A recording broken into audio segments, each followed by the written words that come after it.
Herkese merhabalar. Tekrardan kanalıma hoş geldiniz. Sizlerle buluşmaktan çok mutluyum. Bugün de sizlere Çağatay, Ulusoy ve Demet Özdemir'den romantik fotolar sunacağım.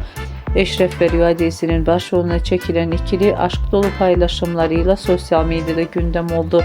Diziden yeni görüntüler, yeni fragmanlar geldi. Ben de görüntüleri sizler için paylaşıyorum.